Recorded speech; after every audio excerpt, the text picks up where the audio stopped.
How do spies do a brush pass? Well, that's what I'm going to share with you today.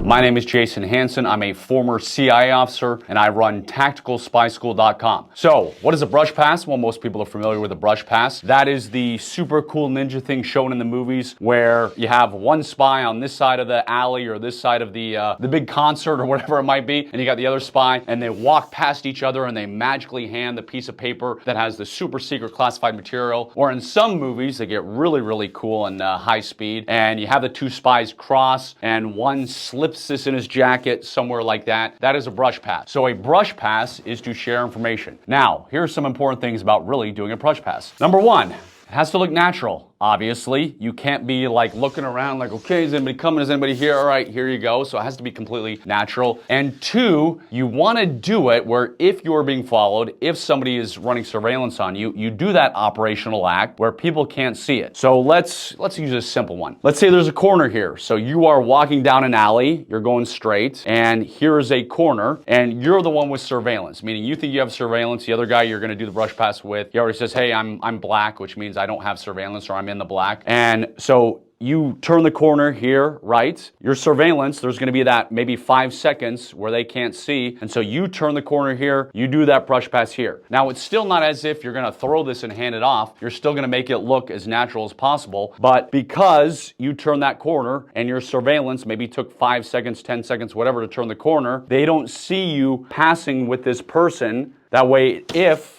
something went wrong, again, they're not seeing the handoff. Surveillance is not there. This would be pre-planned. You would case the area where you're gonna do the brush pass. So it's not as if you're gonna just say, hey, we're gonna go to a place we've never been, we've never seen before, we haven't cased, where there's not a lot of people around, meaning it's gonna be harder to blend in. Another important thing about a brush pass is you don't wanna use the world's lightest piece of paper. What I mean is weight it down somehow. That way, if something happens, meaning if you really are trying to be ninja and slip it into a coat pocket, it's not so light that it's not gonna fall in there. Or if you're trying to hand it off in somebody's hand, it's not so light that it's just gonna fall to the ground or they may miss it. So how do you add weight to it? Well, you can do a lot of things. You could tape a quarter to it, you could tape 3/4 to it, whatever. When it comes to brush passes, maybe, perhaps, let's say there's water-soluble paper, right? And maybe when you're doing your brush pass, you are just a regular guy walking down with a Coke you got at the gas station, obviously blending into whatever country you're in. So you would go there, you get a drink from a restaurant, you got your drink here, you've got your information, water-soluble paper, very, very important. And let's say it's here, it's in your hand, wherever it is, but you have your soda, your Sprite, your root beer, whatever. And maybe things have gone really wrong. As in, you're gonna go do your brush pass, and the guy you're doing the brush pass with, you were sure there was no surveillance. But as you turn that corner, you see the surveillance, you lock eyes, you know stuff is about to go very, very bad. Well, guess what? You've got your drink of soda. Perhaps you just drop that in there. Now, you're not gonna hold it up, obviously, for the world to see. I'm just holding it up for the camera to see. But you can make it look very natural, where you've got your drink, you take a drink, you put it down, you shove that in there on the sly, and that water-soluble paper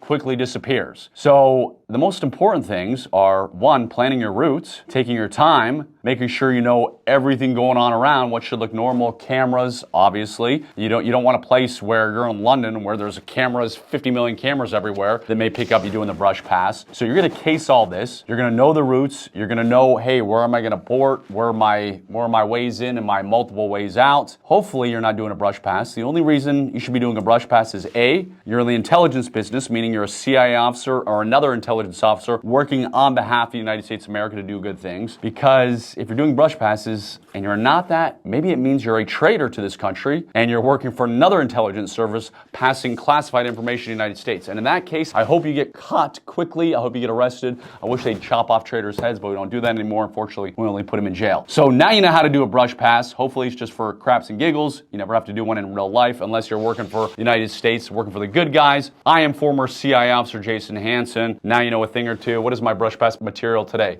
It says LED cabinet light user material. That's my super secret information. Make sure you like, subscribe. I have a lot more information, spy and survival information that could save your life. Also, click on the link below if you want some spy and survival information. Have a wonderful rest of the day. Stay out of trouble. Don't get caught doing any operational acts if you're the good guy. And God bless you. God bless your family.